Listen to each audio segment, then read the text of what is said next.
losses declined by 85.13% in first quarter of 2023.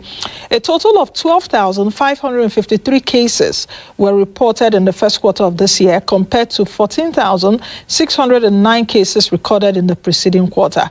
FITC's data disclosed a decline in losses compared to what was lost to fraud in the last quarter of 2022. The Federal Competition and Consumer Protection Commission has revealed that it will delist loan applications harassing customers by having Google permanently delete such apps from its app store. This was in response to the continued harassment and defamation being meted on Nigerians by these digital lenders. It was also the newest measure implemented by the federal government to protect Nigerians from the activities of these digital lenders. The Financial Market Dealers Quotation, FMDQ, has revealed foreign capital inflow into Nigeria increased by 44.3% in June to $298.8 million. It noted that local inflows rose further by 1.93% month-on-month to $1.11 billion, propelled by high inflows from non-bank corporates, which contributed 35.7% month-on-month to $597.1 million, and exporters 2.3% month-on-month to $448 million. Additionally, the exchange also stated that total inflows on the investors and exporters window increased for the second consecutive month, rising 23.8% month-on-month to $1.41 billion in June, higher than $1.14 billion recorded in May.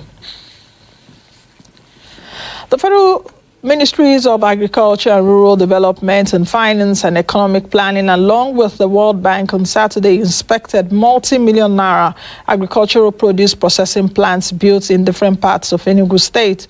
The project, worth over 350 million naira, carried out under the Agro-Processing Productivity Enhancement and Livelihoods Improvement Support Project, is located in 15 centers in 3 senatorial zones of the state.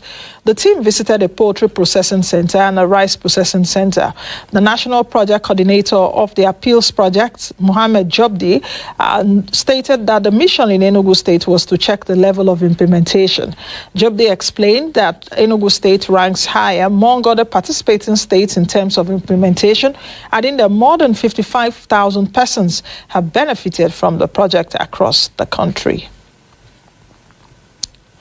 The federal government has revealed that the volume of petrol consumed across the country in the first half of 2023 was at 11.26 billion liters. It was observed that after the removal of subsidy on petrol following the pronouncement by President Bola Tinubu on May 29, 2023, PMS consumption reduced by an average of about 18.5 million liters daily in June.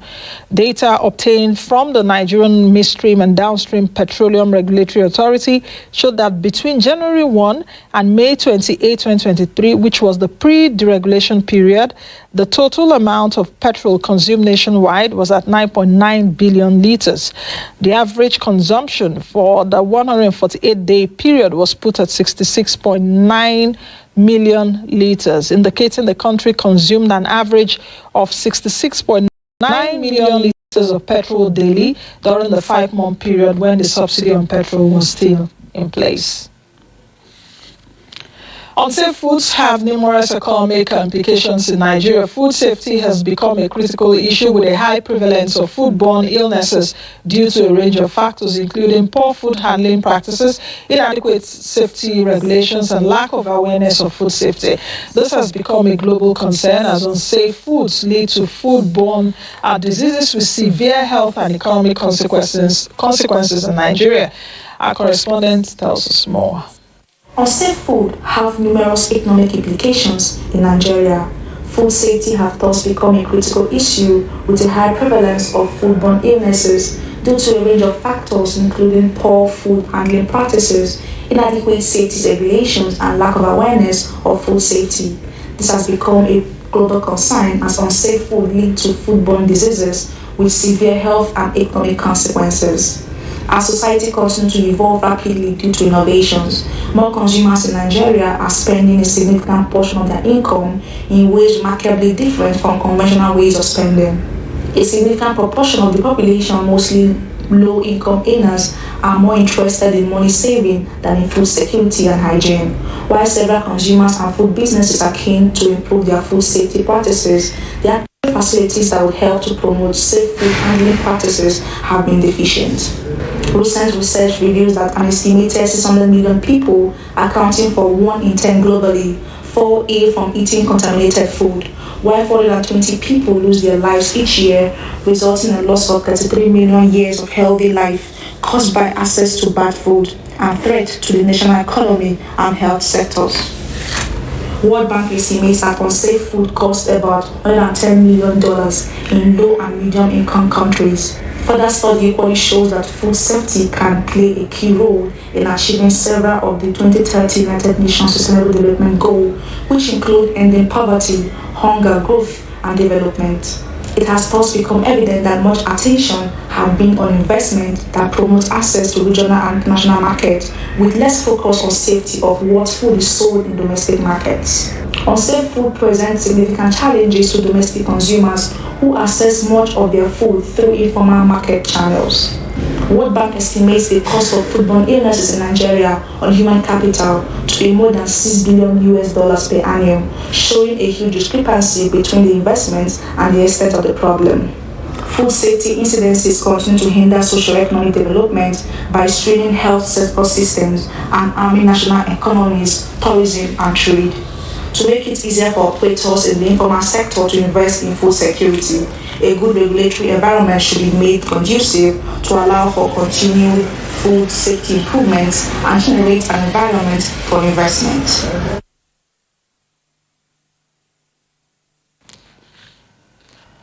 The Development Bank of Nigeria said it has trained over 1,000 micro, small and medium enterprises across 6 states in the northeast and the northwest regions of the country. The MSMEs, which spread across Gombe states, Borno, Adamawa, Katsina, Sokoto, and Kebbi states were trained on business optimization and development, skills aimed at further strengthening their capacities. The managing director of the Development Bank of Nigeria, Dr. Tony Okparachi, affirmed that the training was in line with the bank's unwavering commitment to strengthen the capacity of MSMEs, improve their businesses, and gain better knowledge of how they could access credit from DBN for further business expansion in the country so that they could continue to contribute more to the national domestic products. Last week, the local stock market experienced positive trading for 4 out of the 5 sessions leading to the NGX All-Share Index, rising by about 340 basis points compared to the previous week. This performance that we saw last week by the NGX was driven by increased buying interest in banking and oil marketing companies. The year-to-date change at the local market grew to about 23%. In the money market, system liquidity remained in a buoyant position last week due to CRR funds causing interbank rates to drop. The FGM bonds market and the Euro bonds market closed the week on a bearish note, while the BS dominated the Treasury bills market last week, with selling interest seen across all the maturities that were tracked. Last week, precisely on Friday, the value of the naira to the dollar depreciated to 776 naira to $1 at the investors and exporters FX window. Meanwhile, if we move over to other markets across the globe, in the United States today, in early trade, U.S. futures fell ahead of a key inflation data week, so we're expecting that in the U.S. this week. Euro markets are mixed. Asian Pacific markets closed mixed too, while oil prices eased as Brent crude trades at $77 a barrel, while gold flattened in early trade. And that's it from us at about now. Let's quickly take a break, and when we return from the break, we'll get into our discussion. Don't forget to join us on all our social media platforms. We will be right back. Use this break to get on board with us, especially on YouTube. You can subscribe to our YouTube channel at Moneyline with Nancy TV. We will be right back.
Here is a new and refreshing offer for our esteemed audience across the globe.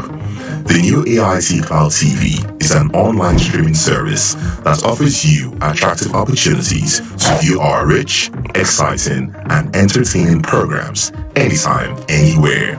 AIT Cloud TV is available on the web on www.ait.app,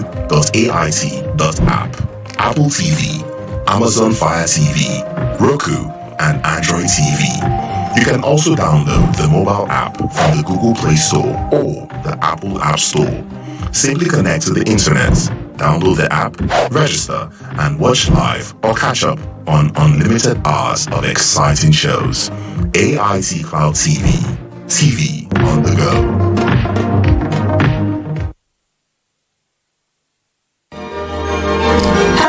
To the program. Thank you all for joining us today. Let us do what we can to making sure that our ordinary households don't fall into hunger. They can't feed themselves. If you continue to do the same thing and expect a different result, then there is something wrong with you. But there's a game for everyone to play.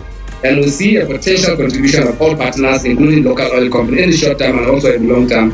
But what we're discovering now is financial resilience matters. This is where we keep you up to speed with everything finance, business, markets, economy. After all, here's Moneyline with me, Nancy. So welcome again, and let's see it again today.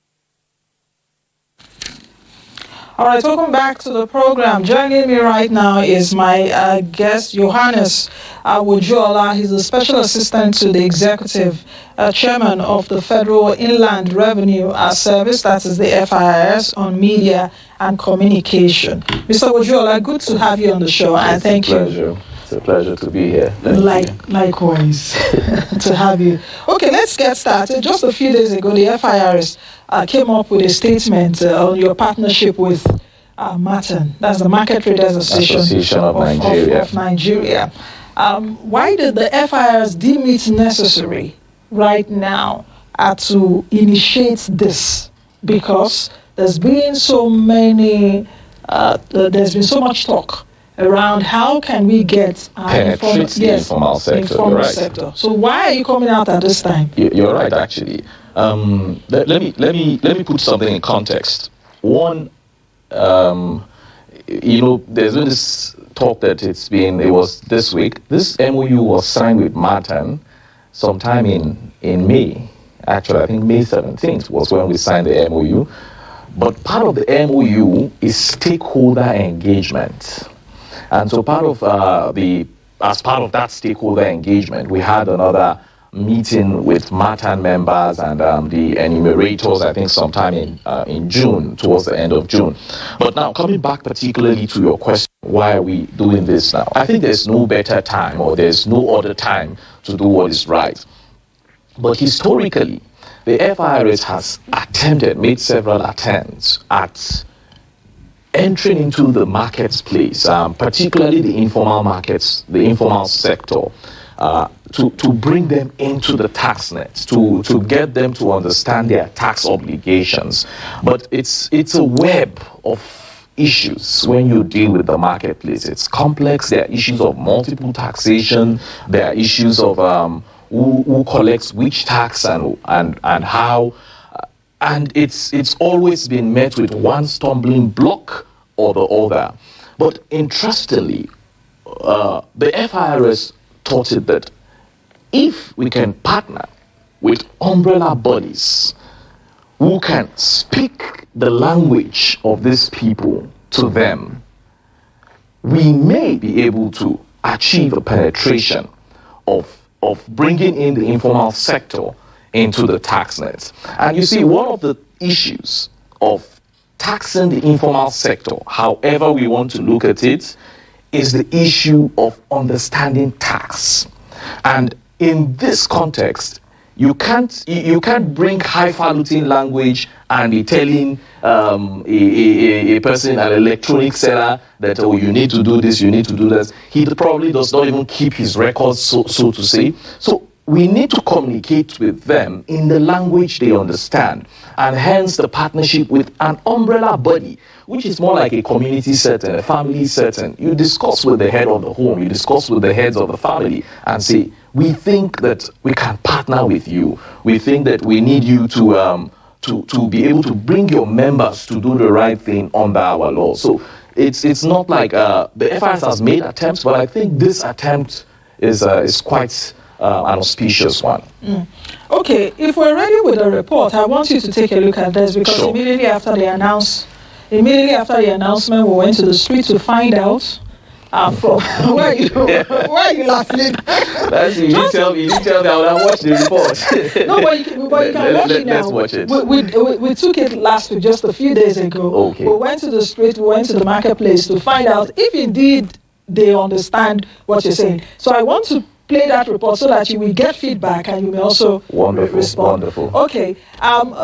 Let's quickly take this. Like I mentioned earlier, that the Federal Inland Revenue Service is set to partner with the Market Traders Association of Nigeria, that's Martin, to collect and remit value-added tax in the informal sector using a unified systems technology. And this development has received various reactions in traders and FCT.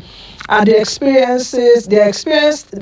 really espouse their grievances really towards the new taxation, imploring the government to come to their aid and lift their burdens. Just take a listen to our rapport with traders. Over the years, Nigeria's tax net covers majorly the informal sector, despite the numerous activities in the informal sector. As tax expert points out the untapped potential in taxing the informal sector, the Nigerian government, represented by the Federal Inland Revenue Service, FIRS, has introduced a VAT direct initiative, a scheme that seems to facilitate the collection of value-added taxes from the informal sector. This recent development has again brought to the fore Nigerians' long-standing controversy over the collection of value-added taxes, and there are some indication that these formal sectors may protest the new tax being imposed by the FIRS. According to the FIRS, this scheme would help tackle multiple taxation in the marketplace through partnerships with security agencies to curb the activities of touts and self-imposed tax collectors. I am very surprised, and to me, it's not good. It doesn't go well down with me. Because to me, I see it this way. If a father, for instance, because we are like the children to the federal government, if a father wants to generate money, is it right for him to start suppressing his family before he generates money? Already we are in hot soup. We have so many things bothering us in Nigeria. Look at it this way. It's as if everything we do in this Nigeria, we do it by ourselves. Federal government is not taking care of it. It's a good idea for paying revenue direct to the federal government, because the market traders, most of them, they have so many revenues to pay in the market. They pay revenue for refuse, they pay revenue to clean up the market, they pay revenues to tax force, they pay revenue to the security. So I don't think additional revenue from the federal government will be okay for them. Things are on the high side. If the price of things will come down, to pay tax is not a bad thing. They're doing it in abroad. But Nigeria, they used to do everything just off head without checking the repercussion or the action, what it will cost for the people that you're imposing it on. Actually, when you look at the introduction of the tax payments, to me, it will help to curb, the activities of the touts, just like they have announced, or just the way they have put it. Understand? It's going to reduce it. It's going to put some touts off the streets to enable people carry out their activities without being intimidated by these task force people. Understand? So that's how I see it. If actually they can, handle it properly and put it in a way that is going to, make people understand it better. It's all about trying to educate people on it, the need for them to understand why they are introducing it and how it's going to be helpful for people to understand. For me, the tax, implementing the tax now it's uncalled for now, because things are not moving as we expect it to be moving. If you can see, you can look around, you see how the market is done. So implementing any tax is under suffering. We are not benefiting anything from government. You understand, man? We are not benefiting anything from government. Apart from passing on the road, they will not collect money from you. Before them talking about this tax payment, they're supposed to put everything on ground for we traders. You understand, man? Then when they start collecting the tax, we can be able to cooperate with them. But now, there's nothing on ground. While examining the tax environment in Nigeria, it is imperative to confront the prevailing tax hurdles that have plagued the nation over time.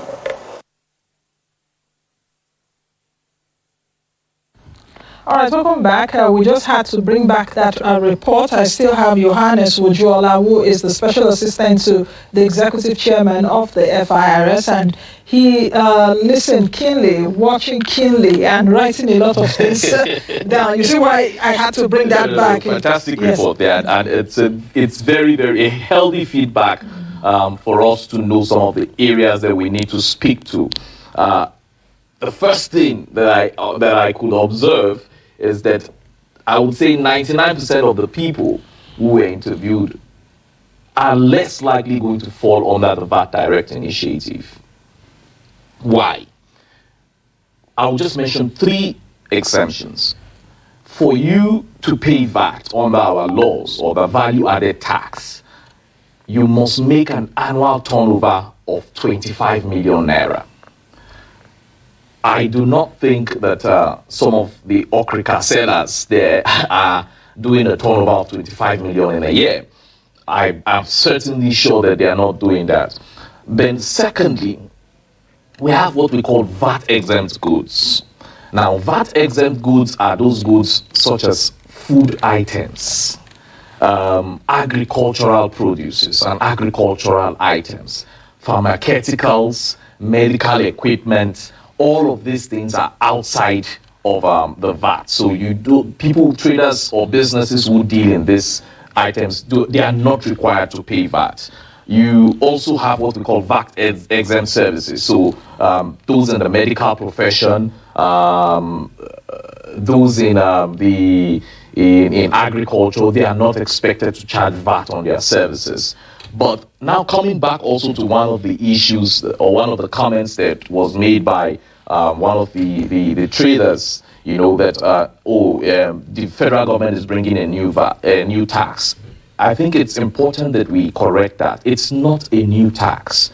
The value-added tax has been has been there all the while. And like we discussed earlier, what we're trying to do is expand the tax net. More Nigerians should pay tax. And that brings me to something that I think it's a good point to mention to our listeners and our audience. You see, the concept of taxation comes from a social contract. It comes from a contract between government and the citizens. That you, the government, is expected to provide certain services, certain amenities, certain infrastructure, while we, the citizens, on our own part, will provide funds through our taxes. That is the concept of taxation. So when we mention tax, we shouldn't see it as an obligation that citizens should run away from. We should see it as a contribution to civilization. We are always talking about the Japa syndrome. We're always talking about how other countries in the West have more organized system, better welfare for their citizens. This did not come about because they prayed or some things fell from heaven. Good roads did not fall from heaven. Their citizens owned their government and paid their taxes. So that is the foundation of taxation to start with. It's a scenario where citizens have an ownership, a contribution to the government. And that brings me to one of the traders who talked about the father trying to suppress the family. No, she said hot soup. Hot soup in Nigeria. Are you guys making it hotter? She's, for instance, I'm very sure she's not even going to be under the VAT Direct initiative. I don't think she's making up to 25 million in turnover because the government is already saying that we can't put so much burdens on citizens already. But those citizens that are making healthy turnovers in their business should pay taxes and contribute to the development of the country. Now, coming to that conversation of hot soup and father suppressing this, let's look at it more from an association. Let's look at it more from a community where the members of the association pay dues to ensure that the association does certain things for them.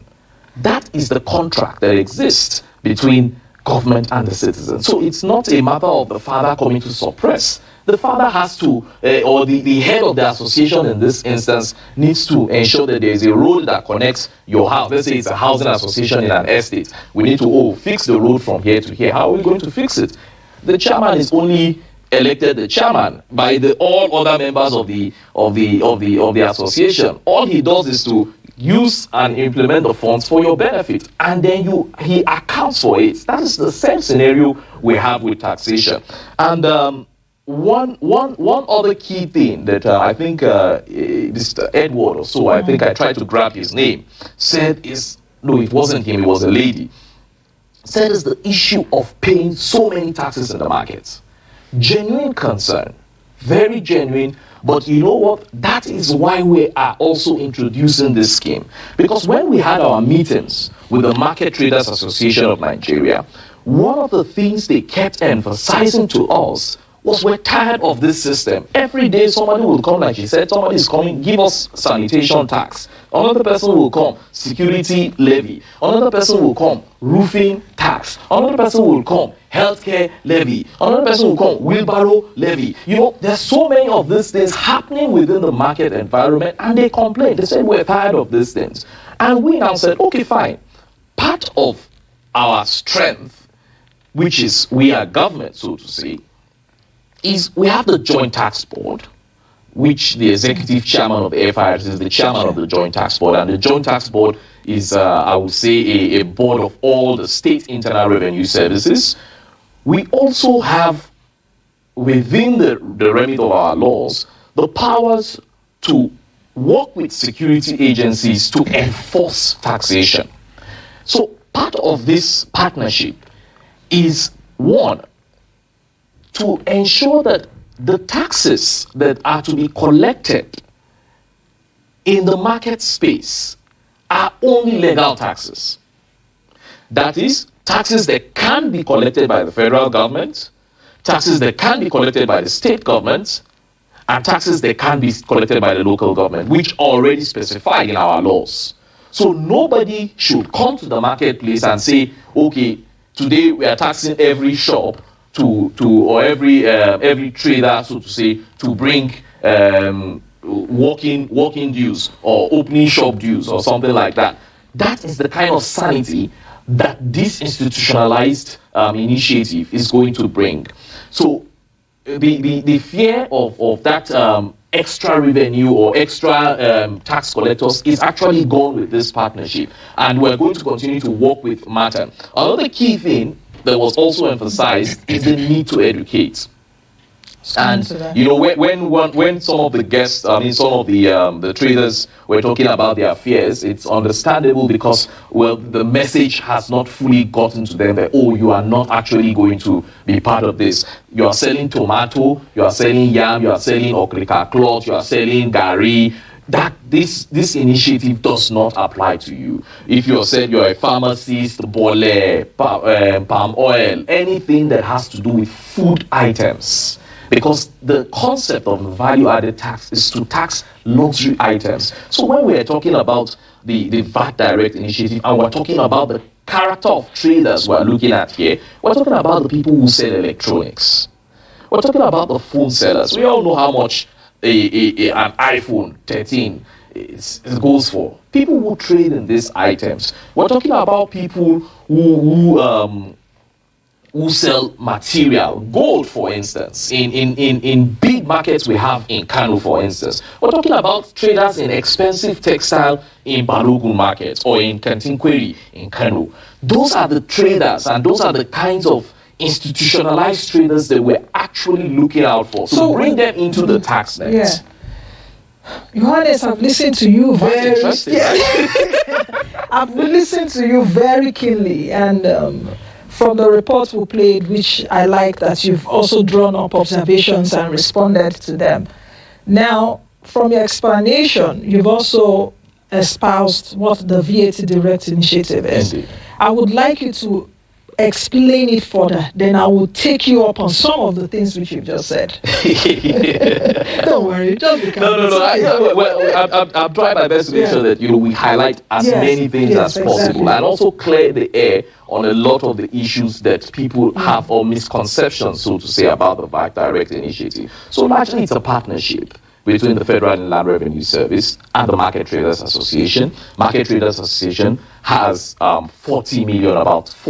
over 40 million members across the country in various markets. Like I said, we're not just talking about the small markets and everything, big markets where they sell building equipment, haulage, textile trading, fashion design, and so many things, all of those people. And then, like I said, the Balogun markets, the Kantinkweris, the big markets in Nigeria, and across the 36 states of Nigeria. Now, this partnership is simply this. Where you have members who fall within or outside, so to say, the tax exemptions or the value-added tax exemptions, that is the 25 million, they make above 25 million a year. They don't trade in those items, food items, basic items, pharmaceuticals, and what have you. Then let's have them. Let's educate them. Let's get them to understand their tax obligations. Let's also, and crucially, and which is currently ongoing side by side, the enlightenment campaign which we're currently carrying out, is the enumeration. Okay. A very critical component of this partnership. We're trying to now enumerate the members. Let's know who are these members, so to say.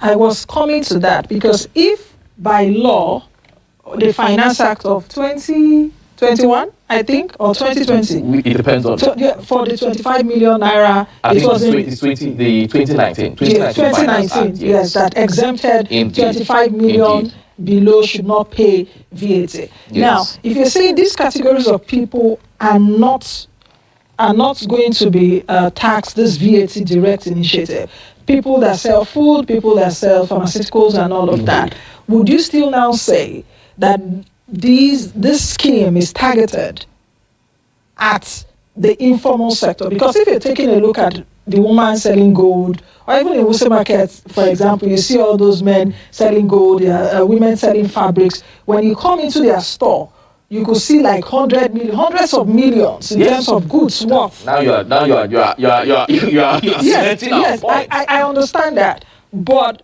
how do you get those categories of people to begin to do this if they are not? Some don't even have like company names. That's exactly so. So you see, some also have company names. Some do. So in fact, most of them, or a good number of them, so to say, have simply business names. Yes. And they do that, they just want to open an account, or they want to just get this thing in a microfinance bank or something. But you see, they have not yet registered for tax. They don't file their returns. They don't carry out those expected obligations as tax compliant businesses. And that is the whole gamut of this. So the enumeration is going to identify a lot of things. And that's why I said it's a very crucial component of this partnership. Let's know who we are dealing with. Let's know this gold seller in Wuse Market. What is his business like? What does he do? What does he sell? What does he trade in? What is his turnover like, and all of that? So all of those will be achieved. And then also one of the key things that the enumeration is also going to do is that they are going to be given a tax identification number, which in the long run is in pursuit of a journey of fully bringing in this sector to become or fall within the tax net of the country. So it's not a thing of just a partnership that we're just going to strike now and then boom, we start fetching all the results immediately. We're going to start, importantly also a crucial thing that we are also going to be achieving with this is enumeration for economic planning.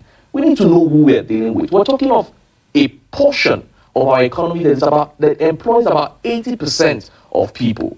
It's important that we know who the persons in this part of the economy. So are you going to start enumeration with Martin? Because from your statement, Martin has over 40 million. So what do you mean by enumeration again? Are you going to, within that 40 million, categorize those that are that can pay this? Yes, that is part of it. So the enumeration now is that Martin has its 40 million. It's 40 million members. We are now working with them to now fully enumerate all their members, document, to map all the members, to know all your members, to have them recorded in their digital system. So one of the things that I should also mention is that Martin already has an integrated system or a digital platform which it uses for its members. But two things: the platform is efficient. It cannot carry the weight of some of the things that we are looking for, we're asking for. So the partnership is also, or the MOU which we signed for a partnership, is such that we're also going to work with them to scale up their platform. That's in terms of technology. In terms of the technology, okay. To ensure that their platform can accommodate some of the requests we're making. We want you to do this, we want you to do that. Our technical teams have been meeting, looking at, we from the tax side are saying, okay, this is what we require from you. They are saying, okay, this is what we can do. And we are saying, okay, we can help you with this. Our ICT teams are also on ground, to help them with some of these things as well. Okay. You talked about a unique ID earlier that will be given to people on this platform. Indeed. And a tax identification number. Is it for those who do not have already? Yeah, for those who do not have, because I wanted to ask if the unique ID or the TIN number will be different from the rest of us so that it will identify that this person is under the VAT. So the direct initiative. I hope you understand what I'm saying. ID is not an ID number. It's an ID card. Okay. And it's the Martin ID card actually. Okay. It's not a tax ID card. It's the Martin membership ID card. Okay. Like I said, the enumeration is also helping Martin to document their members, but we are now going to leverage on that documentation. But we're now also saying that as part of the documentation, the enumeration of your members, we want you to also ensure that your members register for tax, and that is have a tax identification number. How about people that have also come out? You know that there are many associations in Nigeria. Matan will say they have 40 million. I can perhaps say that some other people will say, oh, we are not part of Matan because there's many fragmentation of associations in Nigeria.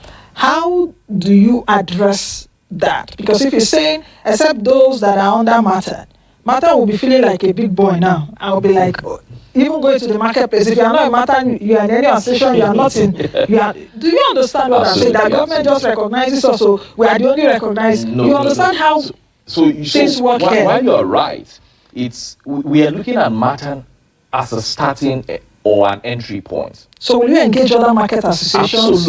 Absolutely. And I don't want to throw so much, but we're already a lot of the conversations when we came up with the I would say the strategy to engage bodies, to engage associations, to engage these associations within the informal sector. That already conversations commence with a lot of these bodies, because we found that it's easier to deal with them as a community than to deal with them, individually, one person, especially to achieve cooperative compliance. A situation where the market, the trader is not angry to comply. He's not saying, I don't want to do this, I'm not doing this. He's already a part of the association, he's part of the body, he has been educated on his obligations, we are partnering with him, he's also sharing with us his grievances, so to say, and say, oh, we are not happy with some of the issues we have with touts in the market, we are not happy with the double taxation or multiple taxation we are facing, we need your help on this. That conversation has helped us create a bond to let them do that. Government is here for you. Okay. Johannes, let's take a look at the issue of this multiple taxation again. Please. You addressed it earlier. There was a respondent that actually mentioned it, that it's a way to cut out the touts and all of that. But do you think that this will sufficiently address multiple taxation? Because in many areas, a trader will go to the market, they are paying Moneyline. They are paying local government taxes. They are paying market rates. They are paying toilet fees. They are paying a lot of things. And you know that the local government areas in Nigeria are also responsible for markets, for example, parks and all of that. You also know that there are other internal revenue services in 36 states across Nigeria and the FCT. Absolutely. So how do you... Because from what you're saying, so that people don't also have an idea that if I pay this, if I belong to Matan, I'm going to be paying I'm done with all my taxes. Yes, I won't be paying waste collection and all of that. You're right. Yes. So the thing is not to conflict it, but to look at it from the perspective of the journey towards harmonization. Now, if Matan is, let's say, a market, Matan is operative in that market, and we have fully commenced the process and everything is up. One of the things that would happen is a situation where all the relevant taxes to be collected will be clearly spelled out for the traders. Those who are liable to pay VAT within the marketplace, you know this. You know that you have to pay, if you have to pay any of the state government taxes, if you have to pay any of the local government taxes or levies, all of that will be clearly spelled out. Now, what we are going to curb is the activities of those non-state actors, not the persons from the local government or the state government, but those non-state actors, the agberos, the miscreants, the touts, that come and say, okay, this one is our corner.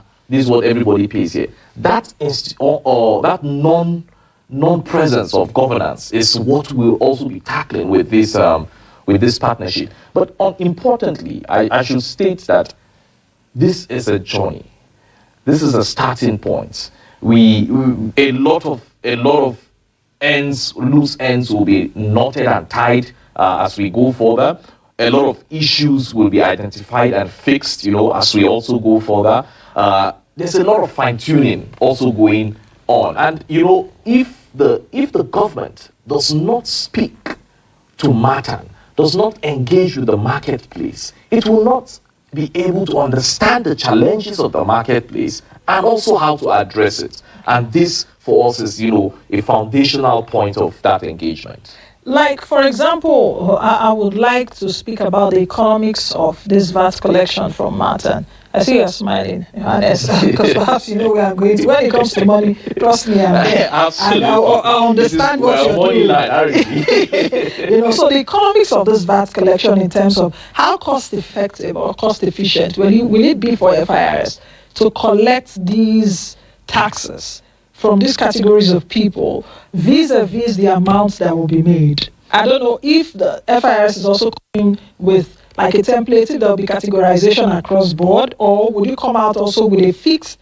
amount that those people, Matan members, will be paying? I hope you understand what I'm saying. That's the first part of the question. The second part is the monies you will use to collect may be larger than the monies you will collect. So the economics part of it. If FIRS is also looking at all of this. Very brilliant question there. But let me just share some perspectives. The informal sector contributes about 80% to our economy. And that means there's a huge chunk of wealth there. There's a huge chunk of money there that is untaxed. So already we know that there's potential here. But going back to a comment you made earlier, that if you enter into some of these gold shops, you're talking of dealing with hundreds of millions of naira. But would you say that is their turnover, or no? That is their annual turnover. That's their annual turnover. The exemption we have is on 25 million. Is on 25 million. Having anything, those who are not to be brought into those who are not expected to pay VAT are those who have an annual turnover below 25 million. So which is yearly. A yearly turnover of 25 million. So the expectation is of a businessman who is expected to pay VAT is that he's expected to charge the VAT. It's a consumer tax. It's a tax that is paid by the consumer. He's expected to charge it on his goods and remit it to the federal government. So that already answers the question of this. It is cost effective once you are able to establish that you have a good amount of business men and business women who are trading in